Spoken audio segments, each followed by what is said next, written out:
এবার আমাদের এখানে তেলটা গরম হয়ে গেছে, আর আমি এখানে আগে থেকে কিছুটা রসুন কুচি করে রেখে দিয়েছিলাম। এবার আমি এই রসুন কুচিগুলো তেলের মধ্যে দিয়ে দেবো।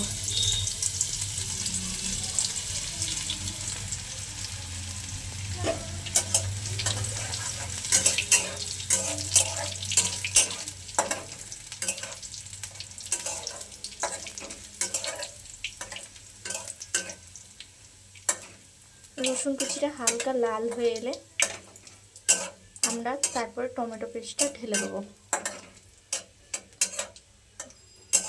আপনারা দেখতেই পাচ্ছেন আমাদের রসুনটা লাল লাল হয়ে গেছে। এবার টমেটো পেস্টটা আমরা দিয়ে দেবো।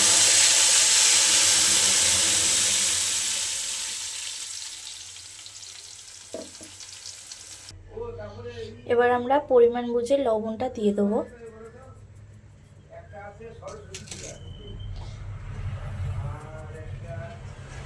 আমরা দেড় চামচ লবণ দিয়ে দিলাম এখানে।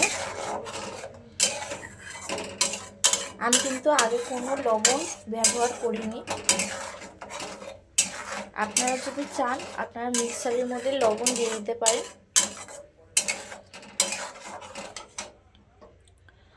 দেবো এবারে দিয়ে দেবো অল্প একটু চিলি ফ্লেক্স,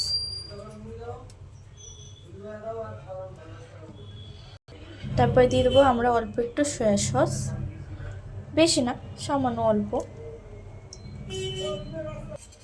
আমরা এখন সয়া সসটা দিয়ে ভালো করে নাড়িয়ে চাড়িয়ে নেব।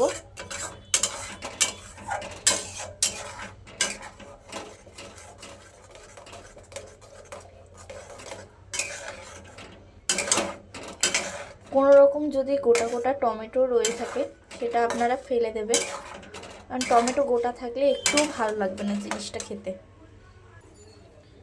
এবার আমরা এখানে দিয়ে দিচ্ছি অল্প একটু চিনি, পরিমাণ মতো। আপনারা যদি মিষ্টি একটু কম দিতে চান কম দেবেন।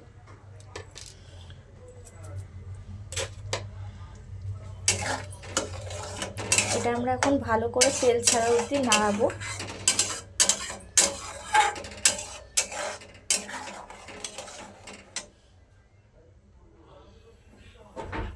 গ্যাসটা হাই ফ্লেমে রাখবেন না, গ্যাসটা একদম মিডিয়াম ফ্লেমে রাখবেন। দেখুন আমি যেরকম রেখেছি, একদম হাই না একদম লো নয়।